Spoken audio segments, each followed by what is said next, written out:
කතා කරන්න බලාපොරොත්තු වෙන්නේ මේ රෝගීන්ට ශල්‍ය කර්ම පිළිබඳව තියෙන යම්කිසි බයක්. ඒ කියන්නේ අපි දන්නවා මේ ඒක අනියත බයක්ම කියන්න බෑ. සමහරලාට ශල්‍ය කර්මයක් කරොත් අතපය පන්න නැති වෙයි, පැවිද ගන්න බැරි වෙයි. එහෙම වෙච්ච අය ගමෙත් ඉන්නවා. මේ විදිහේ දේවල් අපිට රෝගීන් කියනවා.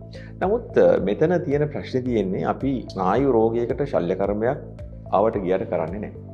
ඒ රෝගියාට ස්නායු ශල්‍ය කර්මය නොකර හිටියොත් ඒ රෝගියාගේ ජීවිතයට හානියක් වෙයි කියලා හරි එහෙමත් නැත්නම් අතපය දුර්වල වීමක් වෙලා ඒ රෝගියා එක්තැන් වෙයි කියලා හිතන අයගේ පමණයි අපි ශල්‍ය කර්මයක් කරන්නේ.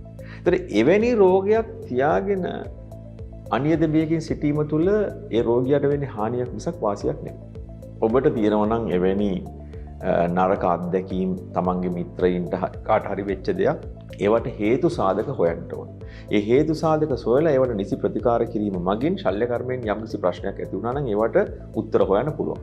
නමුත් වර්තමානයේ තියෙන අධි තාක්ෂණික උපකරණත් එක ගත්තාම විශේෂයෙන්ම අන්වීක්ෂය එන්ඩොස්කෝප් කියලා මේ අපේ ඇහැ කුඩා දේ ලොක් කරලා බලන විශාල කණ්ණාඩි තියෙනවා.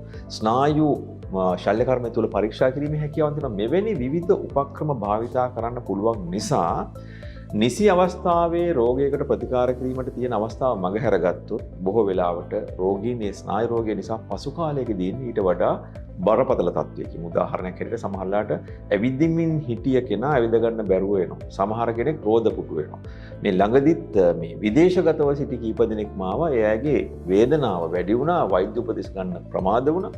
ඒ ප්‍රමාද වීම නිසා කකුල් දෙක එක එක කොටස් පාන නැති වෙලා තමයි අවසානයේදී නිසි ප්‍රතිකාර ගැනීමට ආවේ. ඒ නිසා අපි තේරුම් ගන්න ඕනේ බය කියන එක සාධාරණයි. හැබැයි ඒක ශල්‍ය වෛද්‍යවරයාත් එක්ක සාකච්ඡා කරලා ඒ ශල්‍ය වෛද්‍යවරයා කියන දේ ඔබ තේරුම් ගැනීමට උත්සාහ කරන්න ඕනේ. කළා ඒ ශල්‍ය වෛද්‍යවරයාගේ මෙහි තියෙන ප්‍රශ්න පිළිබඳව සාකච්ඡා කරලා සෑහීමකටපත් වෙනවා නම් ඔවුන් භාවිතා කරන ක්‍රමයේ පිළිබඳව සෑහීමකටපත් වෙනවා නම් ඔබගේ බරපතල ස්නායු රෝගය තියාගෙන ශල්‍ය කර්මයක් නොකර ඉන්න එපා. එමෙ හිටියොත් අවසානයේදී ඔබේ දුර්වලකමක් ඇති වුණාට පස්සේ ඒ ශල්‍ය කර්මය කිරීමෙන් පළක් නැති තත්වයකට පවා පත් වෙන්නට පුළුවන්. ඒ නිසා අපි මේ පිළිබඳව තවදුරටත් අපි ඉදිරි වැඩසටහන සාකච්ඡා කරමු කොහොමද මේක කරන්න කියලා.